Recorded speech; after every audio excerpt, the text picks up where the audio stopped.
You are listening to the Roberta Glass True Crime Report, putting the true back in true crime.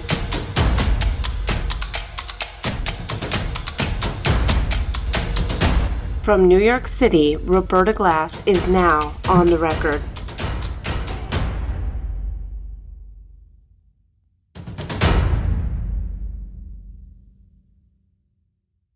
Okay, we are live. Hi, this is William Ramsey. Welcome to William Ramsey Investigates. On today's show, I have a very special guest, or returning guest. If you listen to my show, you know her name, Roberta Glass of the True Crime Report. We've done many shows, but I asked her on to talk about this case that really is bouncing around true crime and all over YouTube, and that is the case of the Moscow Four and the murderer who was allegedly committed the crime, Bryan Kohberger. I've been reading up in the story and following the story, and just a lot of very strange things about this guy and about the event. The four college-age people who were murdered on November 13th in the early morning. The police guessed that the crimes took place at about 4 to 4:30 a.m. It was Kaylee Goncalves, Madison, Mogen, Xana, Kernodle, and Ethan Chapin were all murdered. It was very brutal, apparently, done with a knife. Bryan Kohberger, last name is spelled Kohberger. I think he was arrested December 22nd. He was arraigned just recently. If you're watching this on Rockfin, I have a lot of slides and things we can go through because there is some very strange things surrounding this case. And Roberta says she may not agree with me. So it'll be interesting to see what her thoughts are surrounding this case. So Roberta, welcome back to the show.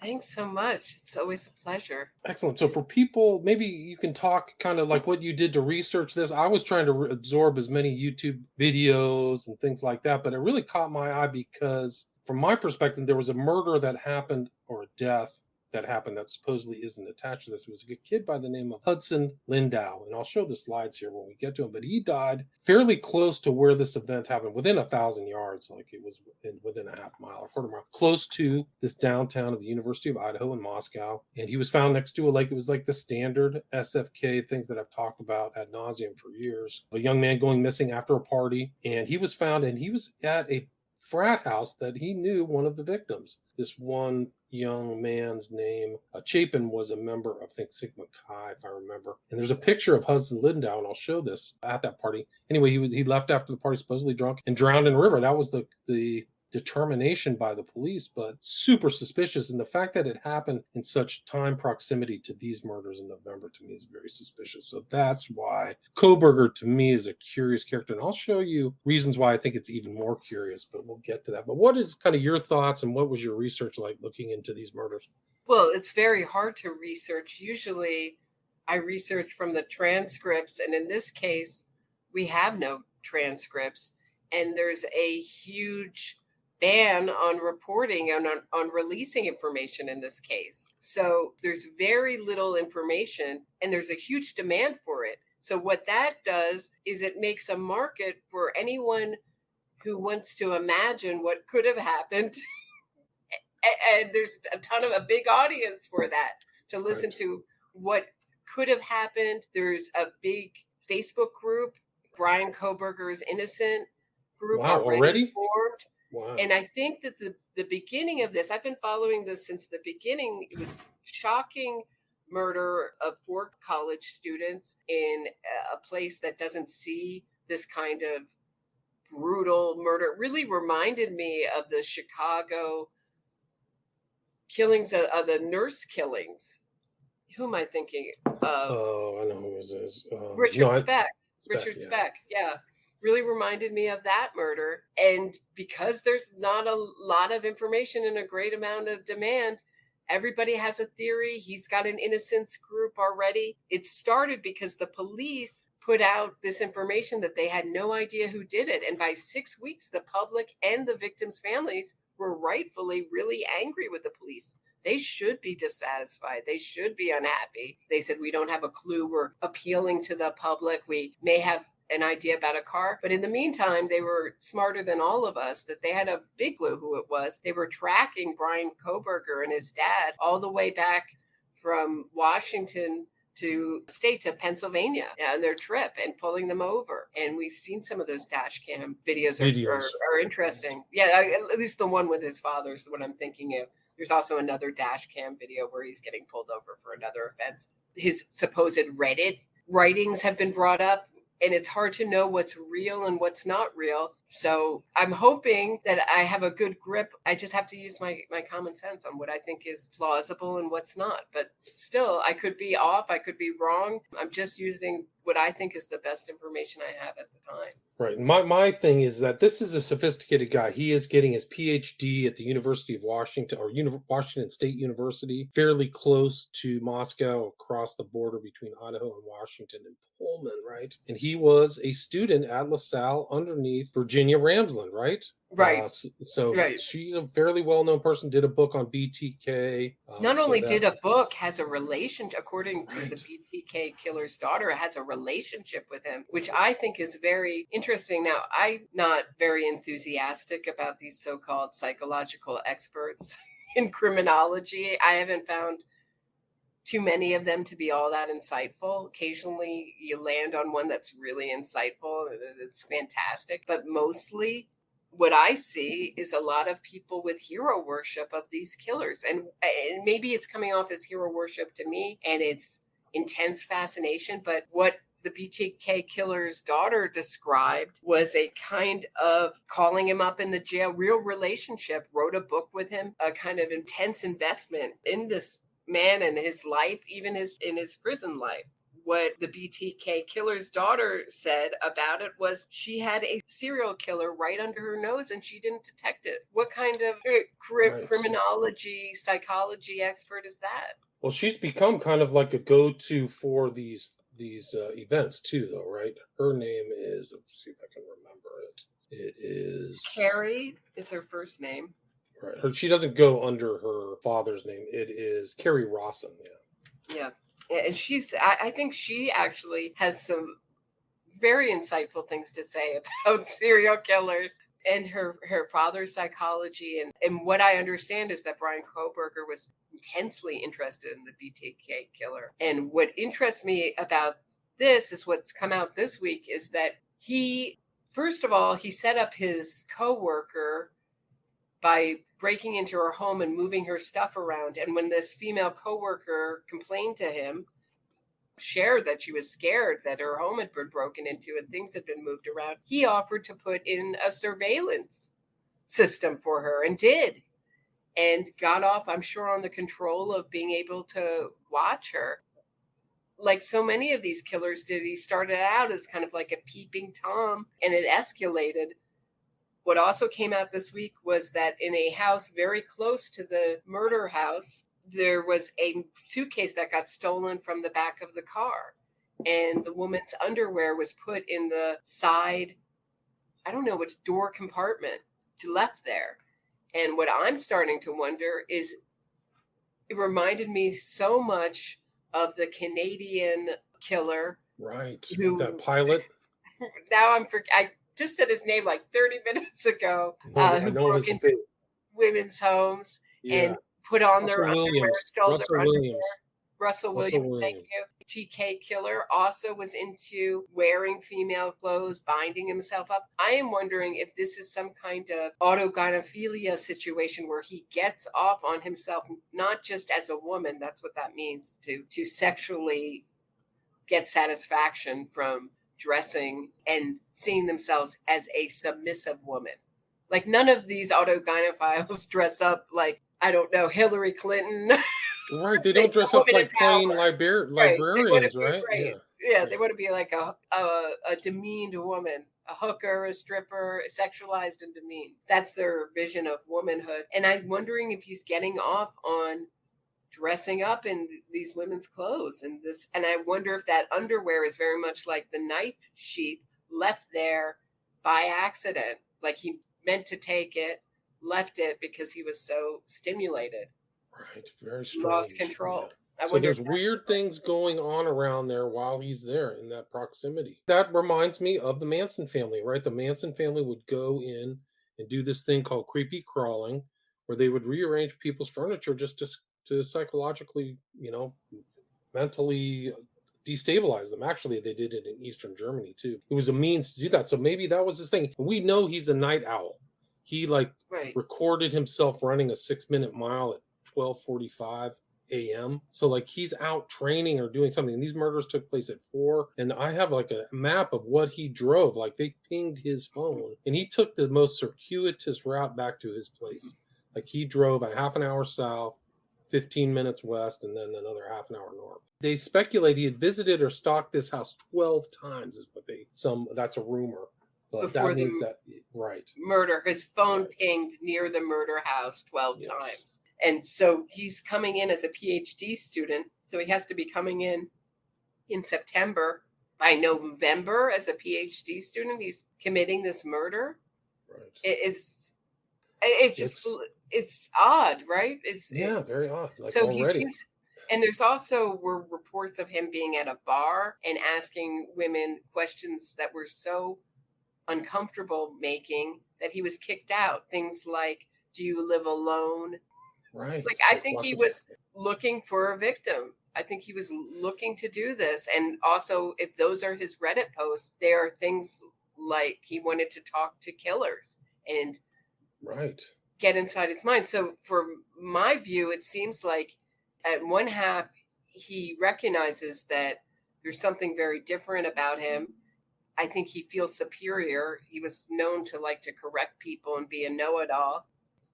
You can even see in that video where he's being pulled over by the cops. He thinks if he asks the cop, so he pulled out into an intersection when the light was green. The light turned red, and so there he is at a red light having to make a turn.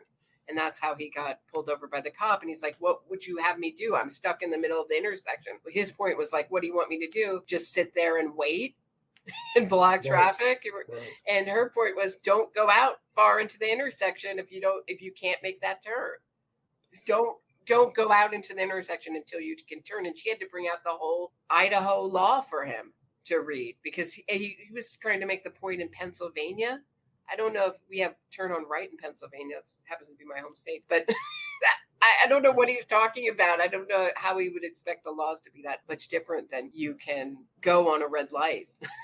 It's just sort of that personality. So I think that part of everybody's talking about the motivation. I think he saw these people who were really beautiful, good-looking college students, and he feels so removed from them. There's sort of the incel aspect that these women wouldn't give him the time of day, and it looks like life is so much easier for them. And I'm sure in his mind, he feels superior intellectually in every way, superior. And I think that is his feeling about pretty much everyone in society. He's better. He knows better. His diet is better. His extremely strict vegan diet is better. And so I think we're all thinking, I think he liked to. I think he gets sexual satisfaction out of murdering women and people in general, and he wanted to get away with it. I think that's the closest thing we're going to get to some kind of motivation for this crime. Right, because somebody like the other weirdness was it wasn't reported until 11. Like I heard that there were students at Idaho State who, on their kind of like Snapchat, they were saying there were murders that took place at that house. Like they knew the murders took place before the police were even informed. So I find them to be very credible. So I think that's strange. So something was going on at that house, that it was either a drug house, a party house, or something was going on. It had to be a party house because you have the one eyewitness who saw what seems to be, obviously Brian Kohberger is innocent until proven guilty, but alleged to be Brian Kohberger walking by her dressed head to toe in black in that sort of ninja outfit.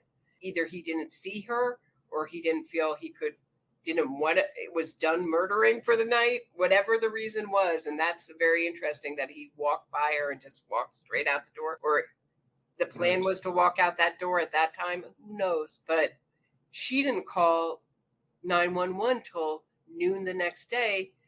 And they're all up till very late in the evening, and they don't have a lot of adult supervision. So and she thought Dylan is this woman's name. She also thought she heard one of the victims say, somebody is here. It seems like if it were a party house, that would be normal, that people would come in and out, and maybe even someone a little strange could wander in. And it didn't seem like that they were fully sober, all of those people. Right. Why Well, not? I think she locked the door. She knew enough. She had enough of a sense to lock the door, but she must have passed out with the help of some kind of substances to not call 911 till noon the next day is what I'm trying to communicate. Right. And there's been allegations that there were cleanups. They might have been cleaning up the scene or getting rid of evidence or things like that. But the two women who survived there, Dylan Mortensen, Bethany Funk, that was it. Like one of them saw them and went back in her room. But that was college. You know, people come and go in those kind of weird frat environment and stuff like that. But there are videos of the two women who were murdered. Two of them were at some kind of like food truck eating at like 2 or 2:30. So they were out late, probably partying. Yeah, but just very strange, like things around that they wouldn't call right away. And the scene was super like apparently really gruesome, like up close. But yeah. Well, when I went to college, if you went to bed at 9 or 10 o'clock at night, you had to be a really nerdy, studious person. True. Most people stayed up very late. We're night owls at that time. We even had like a midnight brunch. Yeah, I don't anybody went to bed before midnight.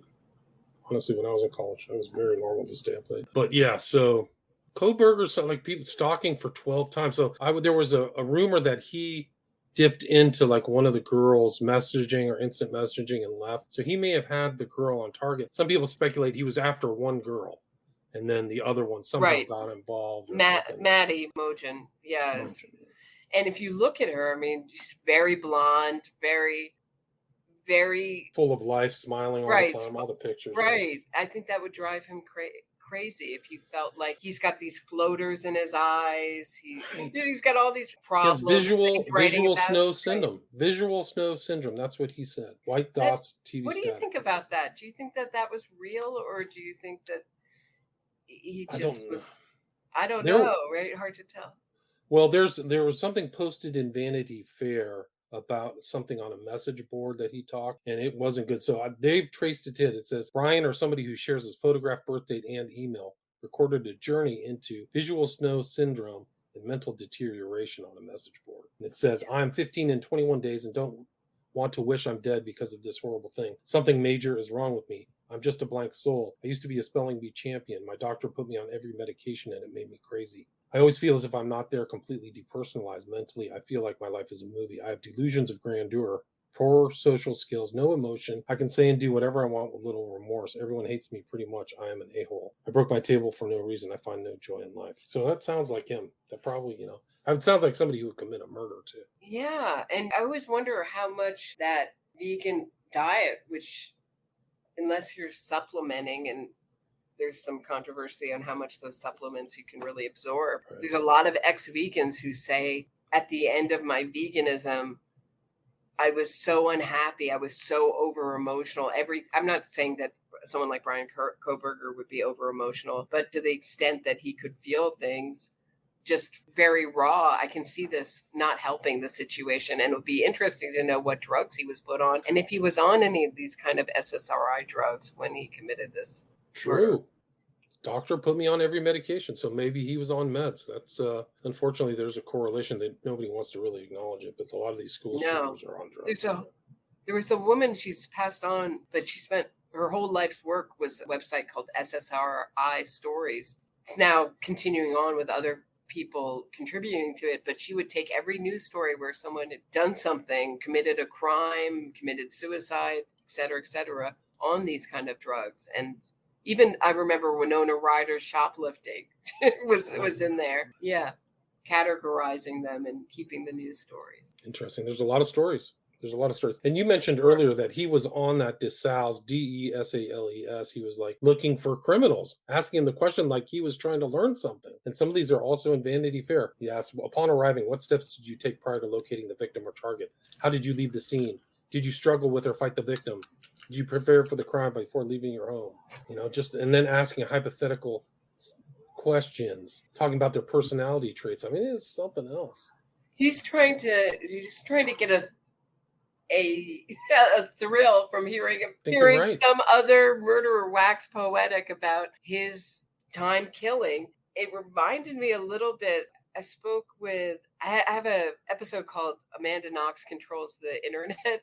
And I talked to Xana, who had an exchange with someone who was arguing with her about him or her was arguing with Xana about the Amanda Knox case and kept asking, well, you can't say what really happened during the murder or how the murder happened, can you? And I think something like that, some very detailed thing about the crime over and over and over again, until she finally wrote, I think she rightly wrote, thanks, Amanda, and then everything was deleted. But it's the same kind of thing, like wanting to pinpoint, wanting to talk about that, the moment of murder and what was going on in your mind, trying to like relive every little aspect of it, because for these psychopaths, it's very enjoyable. Right. So he was always different. That was the whole thing. Like he was an ex-fat guy too, which is also interesting. So like he went swung all the way back to veganism and losing weight and becoming like Mr. Exercise or whatever. But he seems like a total incel to me. Yeah, he was running. He was timing himself running. Right. At night. Yeah. Wow. It's interesting. I hadn't heard that. Yeah. So then let's look through some of these slides. Let's see if I can get this going. There's a lot here. Let's see. And you see him in court in those piercing eyes. What did you think of the reason everybody was asking in the media why he didn't give his plea when the judge, which was the greatest name ever, Judge. So great. You can't forget it. That's too When much. he asked, how do you plead? He just stayed silent. What do you think that was about? I don't know. Why do you think he did that? Why didn't you think he said something? I thought it was a control thing. And I thought also he wanted everybody to be talking about it. It's one way to get attention. And two, then Carrie, the BTK killer's daughter, brought up that when her father did it, so the BTK killer did the same thing. It's a very unusual thing to do. Stayed silent, and the judge had to put in a plea for him. And same thing with Brian Kohberger. He didn't know whether he was going to get a plea. Right now, they're not sure if the death penalty is going to be on the table. They have a DA who I think is reluctant, because once you make this a death penalty case, I don't know if he's thinking about this, but I am. You have anti-death penalty money, and that will make him a cause celeb, no matter how bad it is. I mean, I'm thinking of the woman now. I'm really having a day for forgetting names. A woman in Texas who she said she was on drugs. It was a murder with a sledgehammer, really brutal, and she had a conversion to Christianity. Carla Faye Tucker. So that's one of the worst crimes in the world. Ditto the baby killer we just had. She had advocates, and they ended up commuting her sentence. Right. So it looks crazy to think of a campaign for someone like Brian Kohberger now, when the horror is fresh in our minds and the detail of the crime are fresh in our minds. But give it 20 or 30 years. Right. And boy, those details will become much more fluid, right. Changeable, malleable. Right. Don't forget certain facts. Down. Right. I don't know.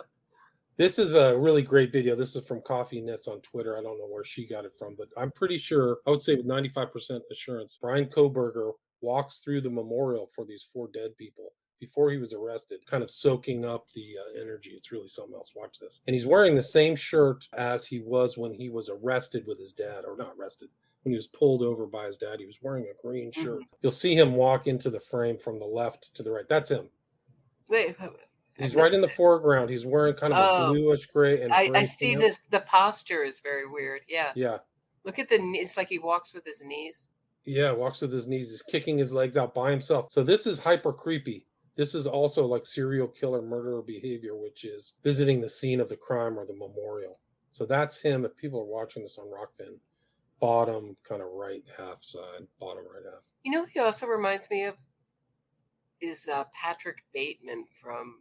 Wow, that's wild. Yeah. I wonder if he was a big fan of that movie.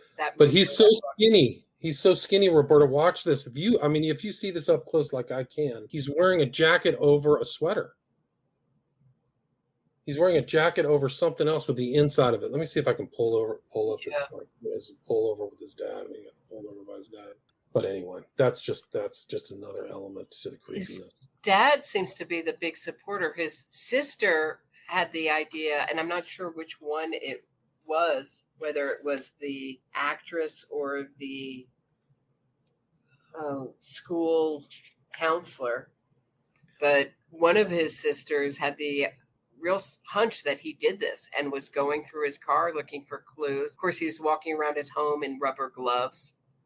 That's not unusual. Yeah. Right. But his father thought no way could he have done this. And he's certainly very strange, giving all sorts of excuses for why Brian Kohberger is uncomfortable with the cops. And his sister really was looking for evidence. And also he was taking out his trash and putting it in the neighbor's trash, leaving the home at 4 in the morning, just acting suspiciously, trying to get rid of all of his DNA evidence. And of course, when they went to his storage locker, it was like a Silence of the Lambs scene out of Silence of the Lambs. They get to the storage locker and it's empty with the door open.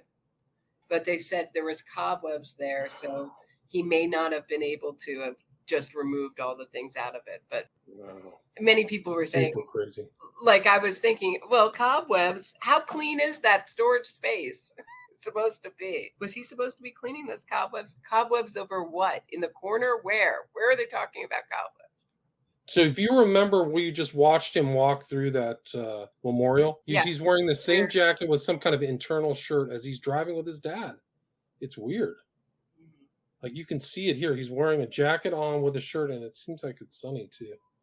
So that's that same kind of high collared jacket that he was wearing in the memorial. Did you see his dad's weird outfit? No, I did not. What about it? He was just wearing a hat with those like flaps over it. And a completely inappropriately dressed, in my opinion, for court. Jeans, a shirt with no collar, and this weird hat with the flaps. I guess like a hunting hat, I guess it would be. Flaps over the ears. He looked like out of some kind of Jim Carrey movie or something. Just odd. Really odd. And then there's the sister with braids, like very fanciful, like or childish, fanciful, cute, but not for court. Right? You know, it's like the whole family, not dressed down. Mother, right? The mother, the sister, and the father seem completely inappropriately dressed for the occasion. This is their family member, right? Just been indicted. They had to travel there, right? Crime. Yeah. I just didn't know what was going on with that, but I think maybe they're just not familiar with court. I don't know. Who knows? But you know you're going to be photographed and you wear that. I don't know. Yeah, the whole country's watching it. True crime's the number one genre. Everybody on true crime is trying to speculate, get views, do all that other stuff. So it's like, what are you thinking? I know that a lot of people are saying, maybe he didn't do it, maybe he's innocent, but they have him driving away from the scene of the crime. You know what I'm saying? Yeah. I mean, you could say obviously that he was doing something else. Heard from a video that someone mentioned that there's problems with the DNA. I don't know if they mean problems with the DNA in that they finally got some DNA from his trash before they arrested him, but it was his father's DNA. But how we indicted the Golden State Killer from they never tell you how they do it, but from these ancestor websites, probably his second cousin twice removed. I think his father's DNA is going to be good enough, I would think, for the jury. I don't think that's a problem, but there's other problems that I don't know about. I'll be interested to hear it. But there's just a lot. It seems like there's a lot of evidence against him. And even he seems like he's slowly perhaps coming to some kind of revelation that he might, I don't think he will take a deal, but might have to consider taking a deal. That would be the benefit of bringing out the death penalty, would be to try to force his hand into a deal. But he's going to have to feel in control of any deal that they make. I mean, this is a guy who loves violating women's spaces, killing women, killing people. That's he's being investigated for other deaths. There's deaths around in Pennsylvania. They're looking into. There might be something suspicious in Washington. So there's reports out there of them looking around at this guy. So even I just wonder what's going on with the father when you're watching your son walking around with gloves in the home, taking out his trash. I mean, I don't know if he's seeing all this, but clearly you're seeing the gloves. If the police are watching him come out of his home with gloves on, clearly someone in the family has to be something- noticing. We know the Yeah. daughter did. We have to think that the father noticed that his son's walking around in rubber gloves. What is he telling him? He's worried about COVID, but he's not enough to wear a mask. It's just interesting the amount. This is the same week that Brian Laundrie, Gabby Petito's murderer, his mother's full letter was released to the press and public and can be used in that civil lawsuit. And that letter was like a fan letter to her son. If you say you hate my guts, I'll get new guts. If you get arrested and or get convicted, I don't know exactly what she said. I'm just talking off the top of my head to give you the sense. I'll bake you a cake with a file in it. I mean, this goes beyond parenthood. This is like extreme, like a fan. That's all I can think of. Like it's a fan or a lover or some kind of obsessive fan or obsessive lover. It's really odd. So it's like we're moving into a different kind of parenting. You know, I mean, parenting really changed from the way I was parented and the way my younger friends were parented. It's already a huge difference. And I noticed when I watch my friends parent is very, very different. I was never asked what I want for dinner. We all had dinner as a family. If you didn't like it, you ate it. That was it. Or you went hungry, right? But it's just kind of like this kind of feeling that we give these kids agency. We raise them in a different way. And I think we're seeing some of the consequences of that. I agree. It was strange. The Petito case is very weird, Laundrie. And they tried to suppress that letter too, right? They didn't publicize it. The mother who basically made very few statements to the press through her lawyer. And that's what that civil case is going to be very interesting civil case. I'm not too interested in our civil courts, but that's a case I think could be a real precedent type case with that. Basically, they're saying that they're responsible for the emotional hurt, right? The emotional hurt, because they went out and said, we hope that Gabby's returned safely when they're writing that kind of a letter, we think, or not being honest about his whereabouts. Basically, aiding and abetting their fugitive son. Yeah, I wonder what the causes of action are on that, like what the civil cause of action are. Yeah, I can't remember if it's just emotional damage or if you're right, if it's some kind of aiding and abetting complaint in that civil case. But I'm going to be watching that. I think that's a very interesting case. Very interesting. I'm trying to remember, I did this one book about the parents who got sued and lost because they didn't have their son under control and he murdered somebody. It was in the same woman that wrote about the Eiler murder case. God, I can't remember her name. But yeah, that's an interesting case. That was one of the first times the parents had civil liability. You know, Trench Reynolds he's a blogger and an occasional podcaster. You know what I'm talking. He's a fellow. He's in Abomination. He's in Abomination. I say. Oh yeah, and he was doing great stuff on the Columbine parents when the Columbine mother tried to reinvent herself. When she was first asked if her son if he was interested in firearms. Oh no! But first she said he's obsessed with guns, and then she said no, not at all. She changed her story on a dime, and now her new story is that her son was depressed, and that was really just a roundabout way to commit suicide. It's kind of like I don't know. I think he wrote some very interesting, deep things about that relationship and how she's presenting herself now. The other one, the whole house was supposed to have smelled like gasoline, and they're like Dylan was taking a big, what do you call it? Suitcase full of guns out the door, and his mom doesn't say, hey, like dragging it, couldn't even lift it. The mom doesn't say anything. Like, right, that's so strange. They were like had a bomb making factory in their garage, and their parents didn't. Right. Oh, you've got some gas cans and gasoline and a bunch of black powder. Oh well, you must be just building a bird cage.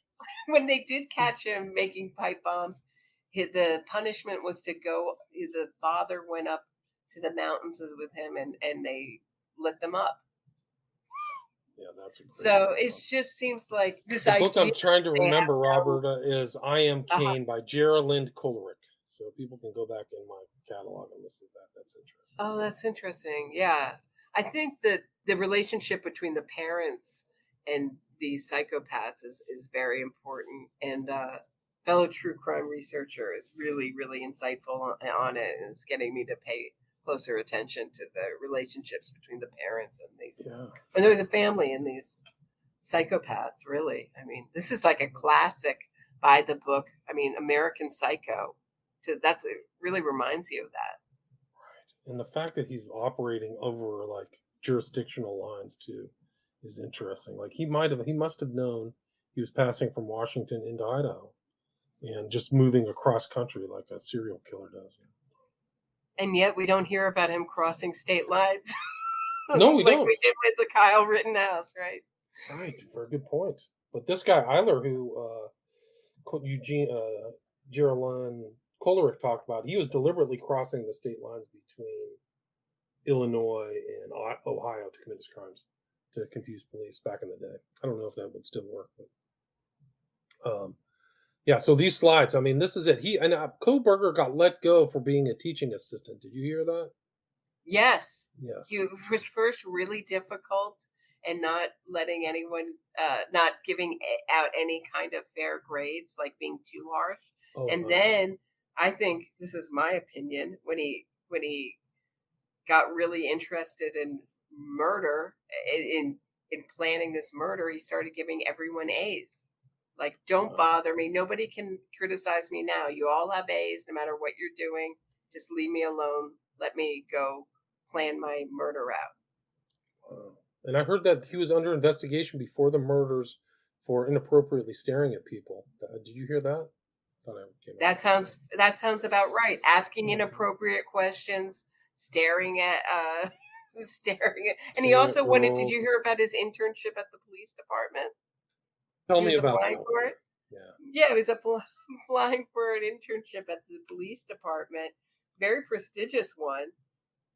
It was up, I think it was between him and 4 other people. I don't know if this murder and his arrest, or I don't know when they were going to make that decision, the Pullman police, but he applied for it.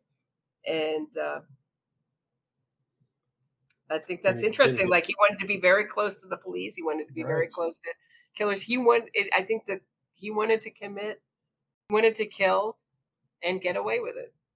Like they all That's do. what he was learning. Yeah, he was learning for it, right? Who was the serial killer out of Santa Cruz who did that? He was good friends with the police. He would go to the police bars. It was Kemper. Kemper, the high IQ. Yeah. He is scary. His interviews, like, you almost want to like him from his interviews, because he's very polite. He's incredibly articulate. Yeah. And he can get you to see how he was thinking at the time, even if it's incredibly psychopathic thinking. Just off the charts. And honest. And so you kind of want to like him. And then you have to, like, pull back and say, this guy's really dangerous. He was a teen killer. Of his grandparents. Right. Of his grandparents. They let him out. Yeah. No, he is a terrifying person. He has like a 150 IQ or something like that. Like, just like Eccles. Yeah, right, exactly. I thought Eccles was 210, just like Nexium guy.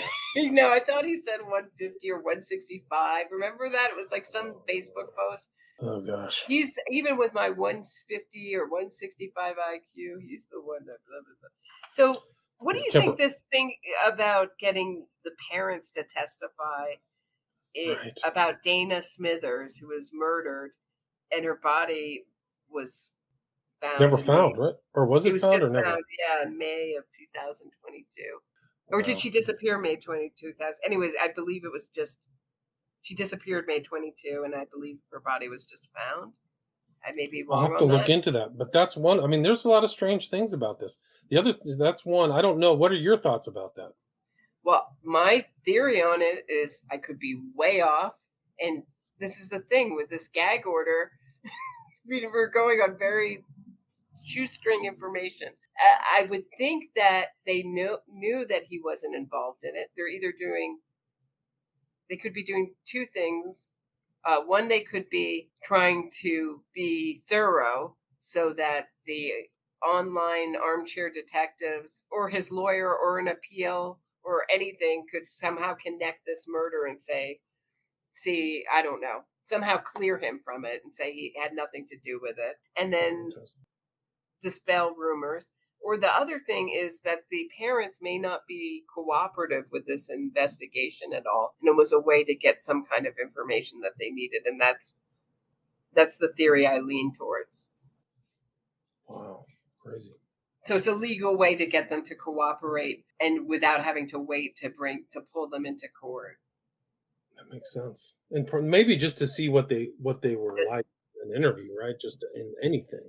What did they know about him in the past? They could be fishing for information and trying to find, but if I had to guess, I bet there's some piece of information that they really think they want to know, that they think the parents could provide. It would be interesting when everything's being done in secret juries, so it's hard to know.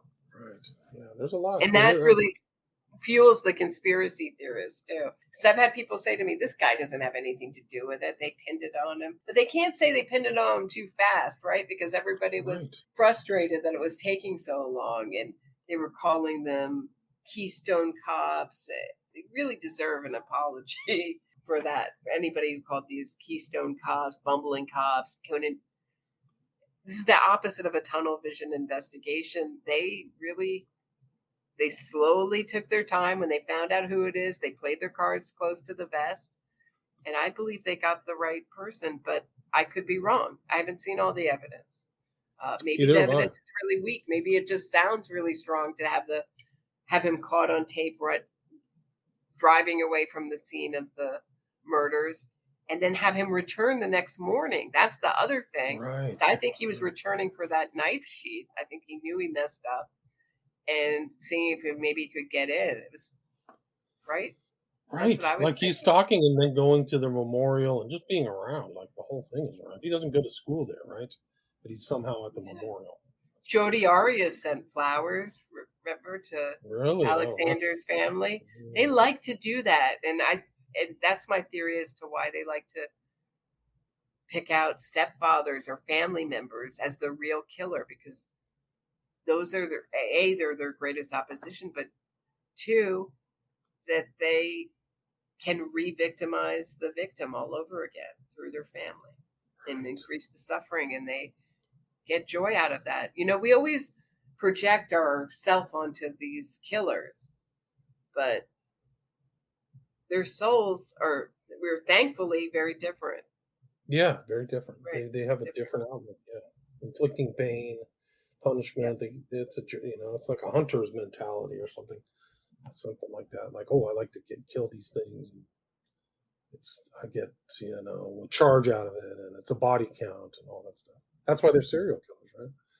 Let's go through these slides. So this is one that they said from him. This was one of his posts on Reddit. So this is kind of like, my name is Brian. I'm inviting you to participate in a research project that seeks to understand how emotions and psychological traits influence decision-making when committing a crime. That's for him, right? Like that's the dual purpose of this whole thing. That's him at the bottom. Student investigator, Brian Koberger at BK5781 DeSales EDU. That's his email address is BK. Yeah, isn't that weird? Oh, Brian Koberger. It's not BTK. Right, okay, that's where I'm going. Okay. So all I heard was BTK. Right. So then this is the whole thing, like the cover up before the call. We talked about that. This is Hudson Lindow, who I mentioned earlier.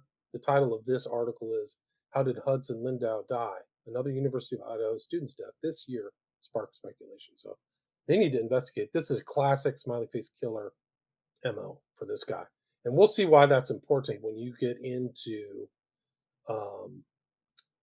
some of these pictures that I'll show you, which you might find very interesting.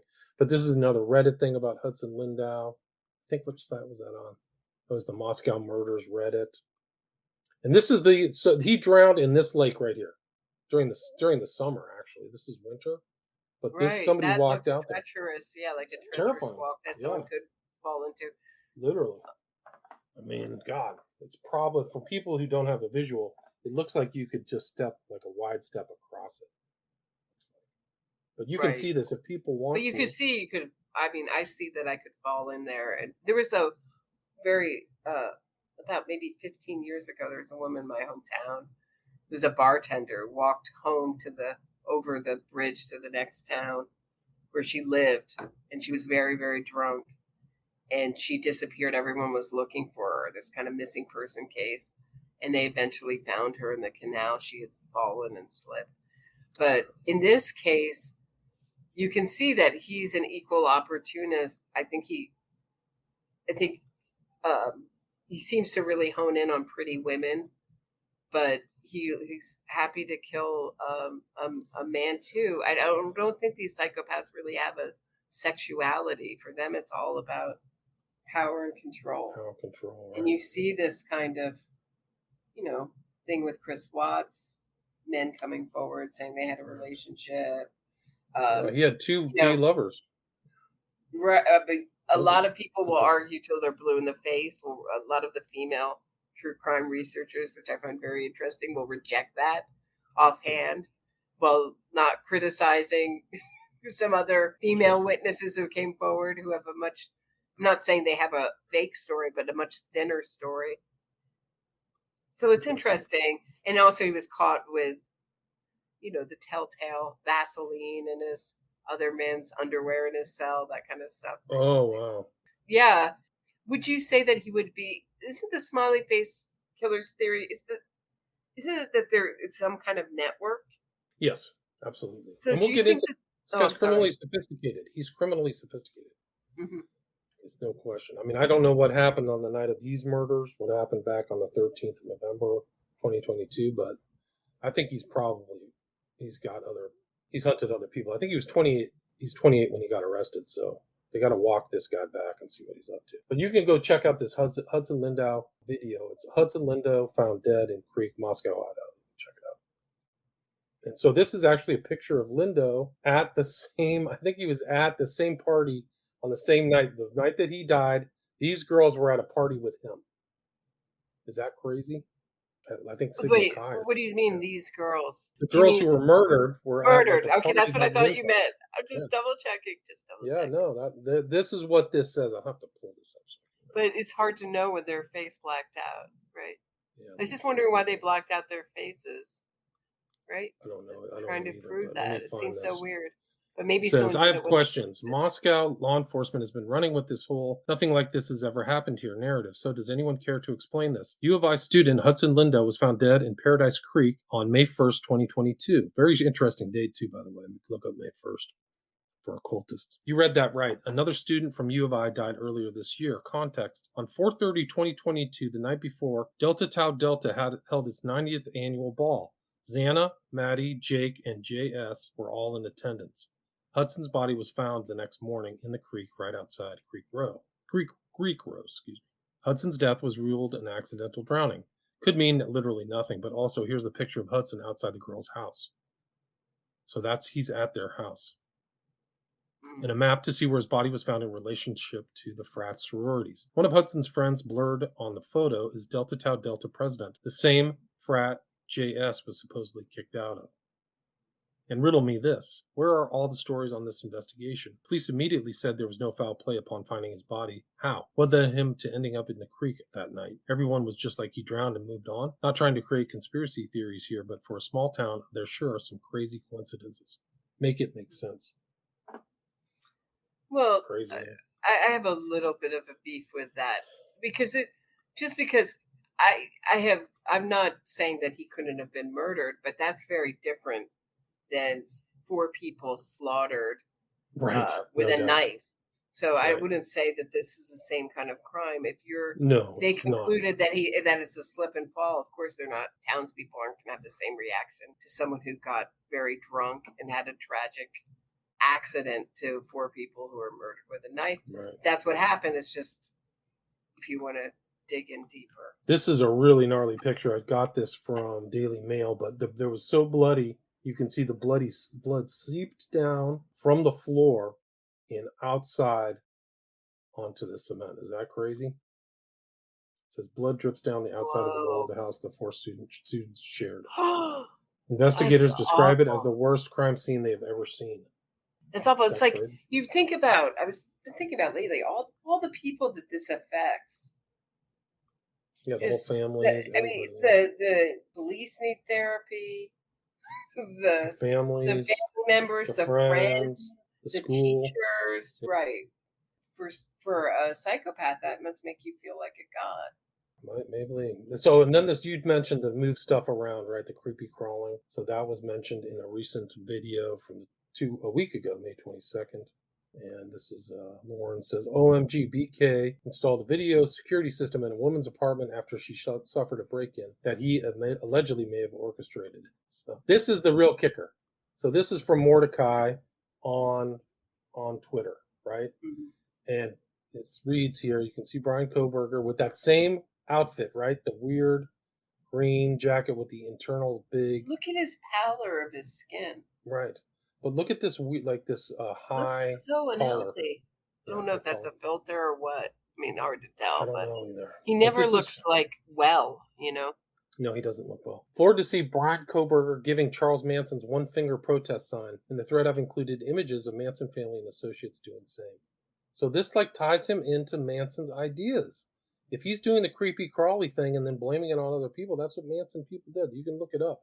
It's in Manson. Right, and then even after they killed the La Biancas, they drank their chocolate milk and ate their food. It's like it's a power thing, right? It's right. It's just like an extra element of violation of their space and take what you want. I mean, honestly, this Brian Kohberger thing made me really think about how really this is a very important fight for women to keep our spaces single sex, you know, to keep the laws so that we have some kind of spaces that cannot be invaded where we're vulnerable in locker rooms and stuff. I mean, it's such a just a human thing to want to have privacy and to change the laws so they can legally be violated by some men and fetishistic. Oh my, how do I say that? Fetishistic. Thank you. Men is even worse. So yeah, and that seems like you said, that seems like Kohberger. That was part of his deal. That's what I think, but we'll have to wait and see if it ever comes out. I'm still waiting to find out how Epstein made his money, and I went to almost all of Ghislaine Maxwell's trial, and I never heard it once, and neither did anyone else. It never came up once how he made his millions with his 727 plane and all this other stuff. $500 million. They said his net worth was $500 million or something like that. That was his known assets. Those were up above surface assets. He was a money launderer, so who knows? Oh, so this did is you see that? You've seen those pictures, right? Of his Miami home and his ugly I've seen a lot of stuff. Furnishings. Yeah. His furnishings, his dentist chair, his weird. He had some kind of weird thing with his teeth. He had some kind of insecurity or something with his teeth. That's why he had that dentist chair. He must have had a dentist come in and treat him or something. That's why you never see him really. Oh, was it really? Oh, I thought it was some kind of like medical fetish thing.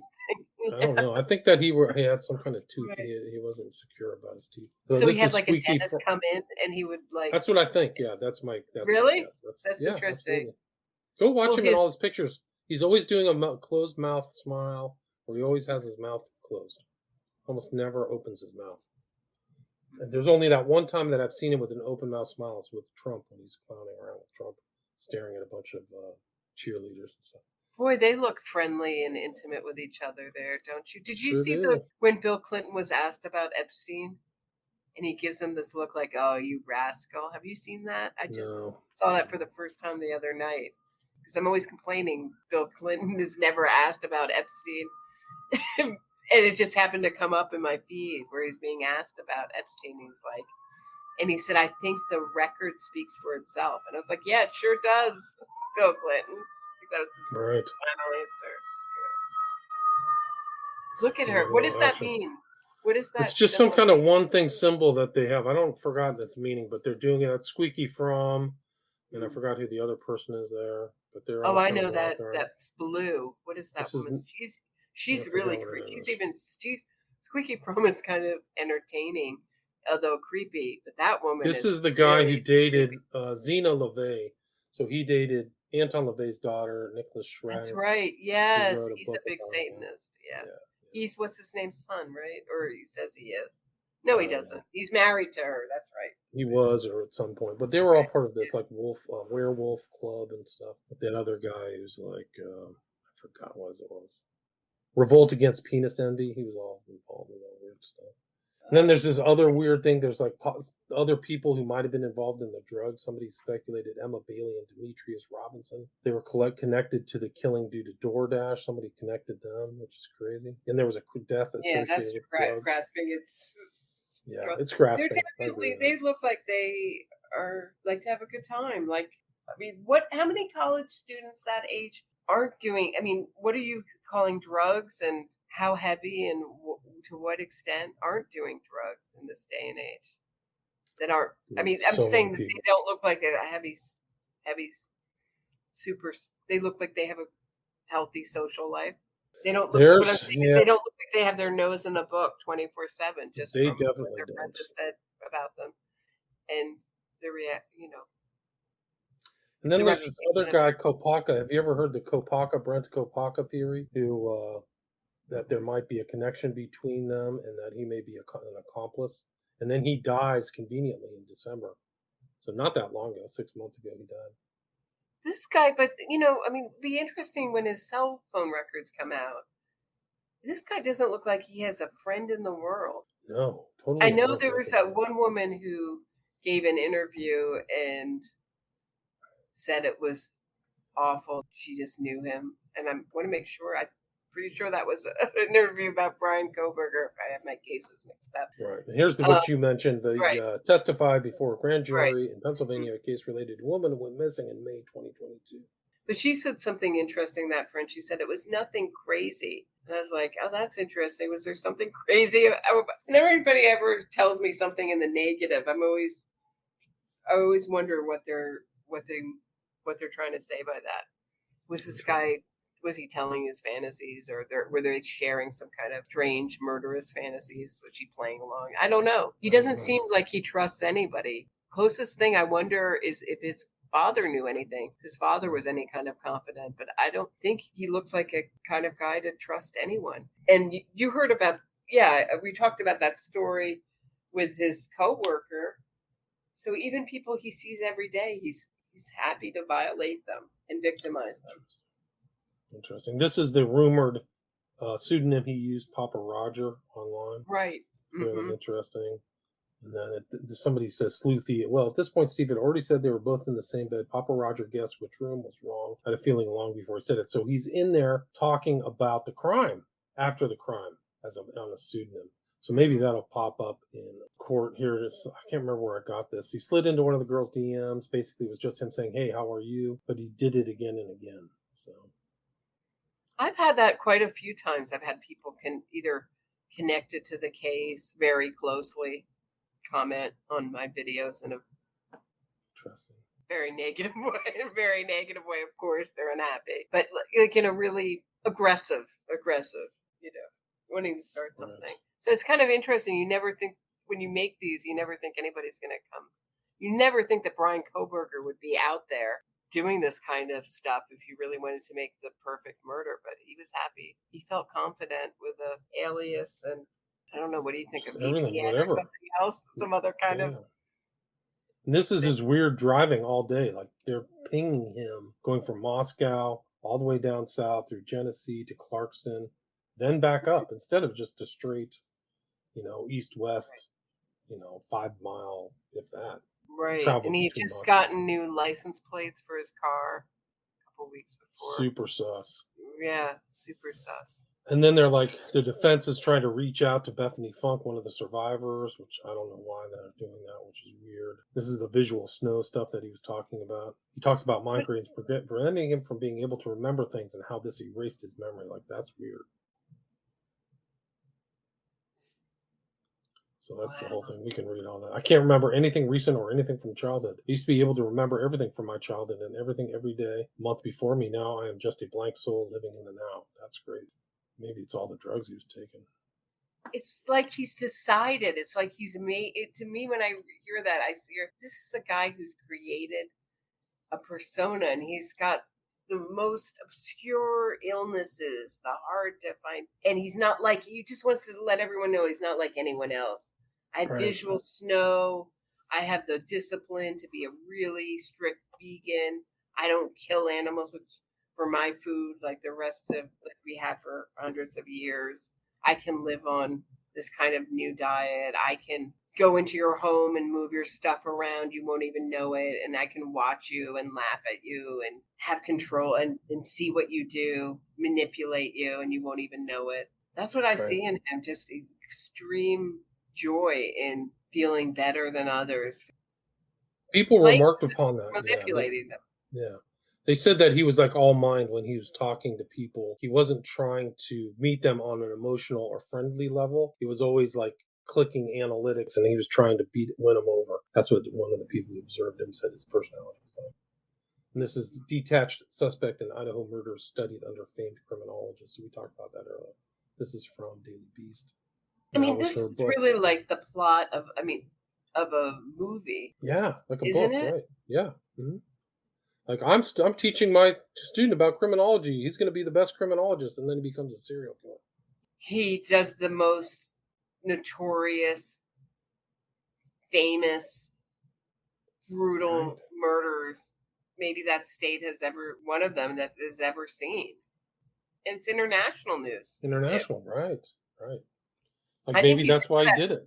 He's wearing he's being treated like a VIP. He's wearing a protective vest. He gets escorted everywhere. He gets his own TV in his cell. And apparently he likes to watch news reports about himself. So that's what made me think that he would enjoy and laughing at us, saying, I trying to figure out why he didn't put in his plea. Just something to sort of screw with people. I don't think he's worried about voice identification. That was brought up because he said things in court. He's on tape 1 billion times in that traffic thing. Dylan can hear him talk. Any kind of witness can hear him talk in those videos. So I don't think he's covering his voice to try to get out of some kind of witness identification. I think it's either he wants to make a deal or he's Go ahead. Right. Oh, here's like the thing about his mystery storage unit that was cleaned out.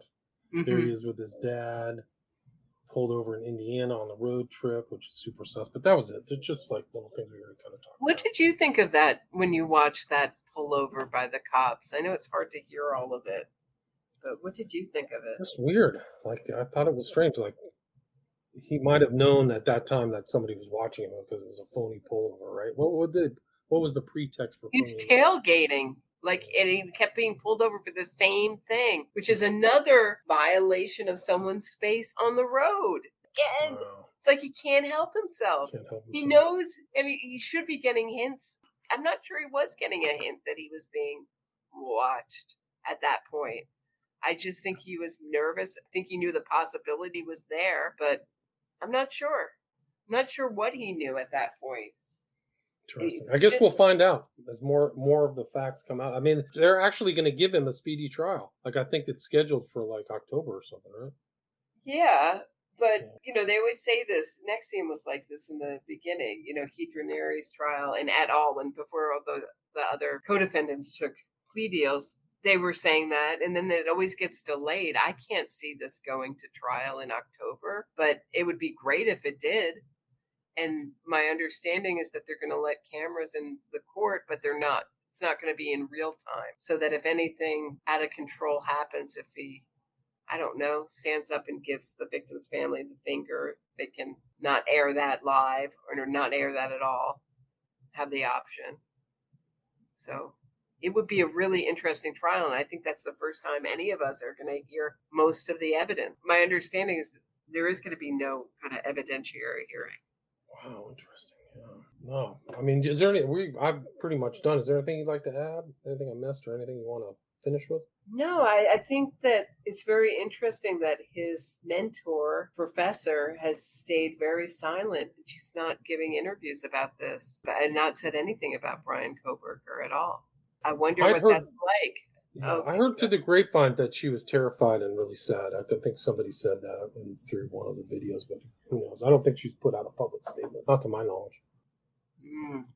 But yeah, no, I think they're going to find it. I don't think this was his first one. You're playing with fire. I feel like all these experts anyone, the woman who wrote the book for Chris Watts, anytime you make in deals with these criminals, bring the Son of Sam law back. Henry Hill got rid of the Son of Sam law. The one that Goodfellas is based on, the mobster, the low-level mobster, the Goodfellas, or it was originally a book with Nick Pileggi called Wise Guys. They wanted to make it into a movie, and the Son of Sam laws was stopping that. So the publishing house challenged that, and we no longer have Son of Sam laws. So any criminal benefit as much as they can off of their murder, and I think that's really wrong. So I think that as an expert, you lose your objectivity. I think there's something really wrong with a lot of these experts, that they want to be hanging out and calling these psychopaths in jail. And I found it interesting that the BTK killer's daughter, Carrie, said she doesn't talk to her at all. This expert who's so close with her father. I think that you can't be an objective watcher at a certain point. And I don't think these people want to be.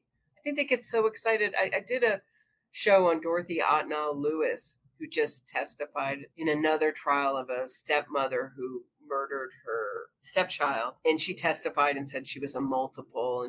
And that's her big thing, that all these serial killers have a combination of trauma and brain damage and become multiples and basically aren't responsible for their crimes in some way. And she taped Ted Bundy, and you can see in this documentary, she's saying to her son, be careful with how you handle those Ted Bundy tapes, as if they were the Hope Diamond. There's something else going on sometimes with these experts, is what I'm saying. An attachment and excitement. I often wonder if there's some kind of identification. Are some of these experts psychopaths themselves?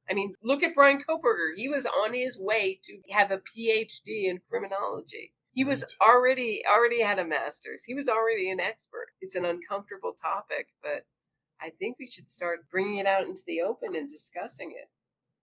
Right. And some of these people are adored. Like, they're infallible. They're almost like a priest class. I don't know if that's really true. Like, I was disabused of that notion just looking over John Douglas's stuff. Or Ken Lanning, actually. Lanning is still around. He popped up just recently.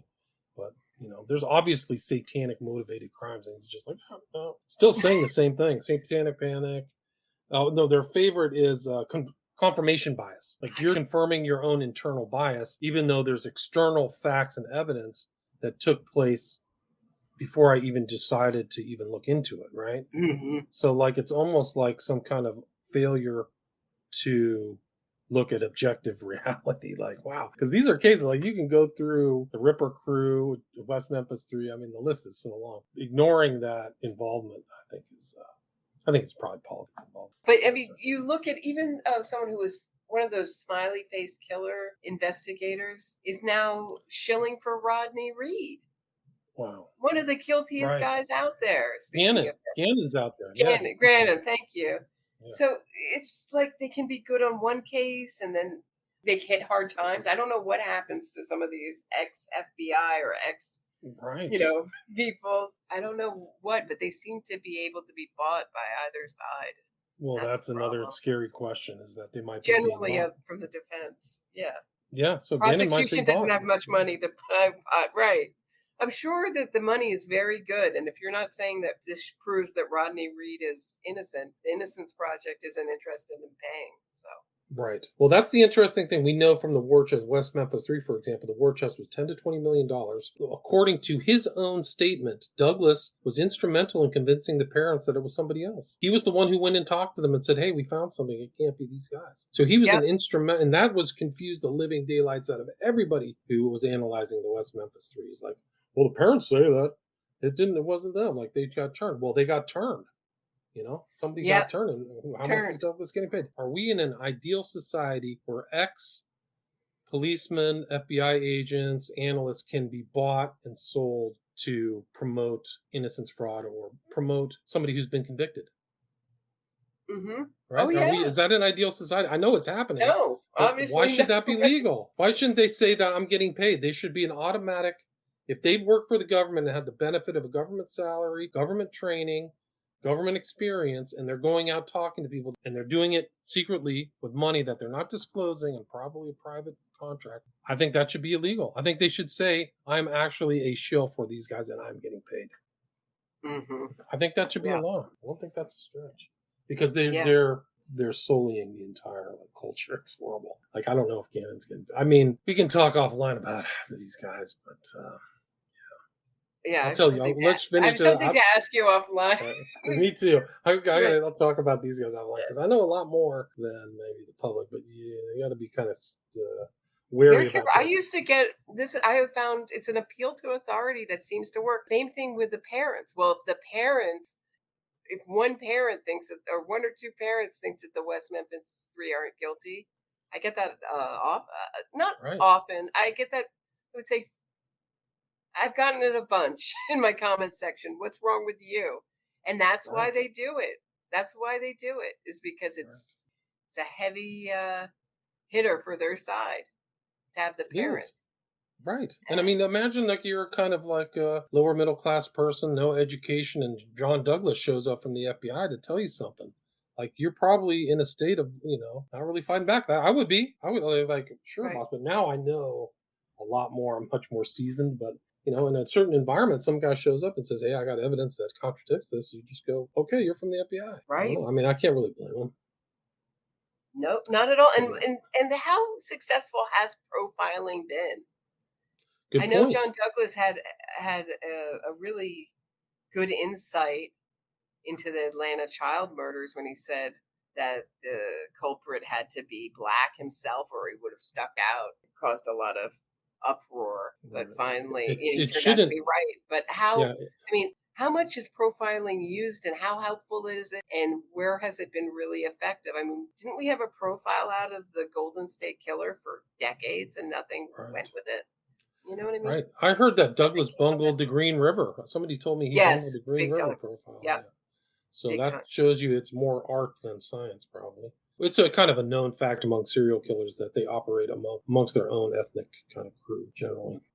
But then you see the behavioral panel, and I'm not sure about these behavior experts and facial reading. Right. Body language. Paul He's Ekman. Right. He's made a career 4 out months. of it. Nobody can replicate his technique. Is what I understand with any kind of meaningful results that are better than chance. Is what I understand. But I'm not an expert on that subject.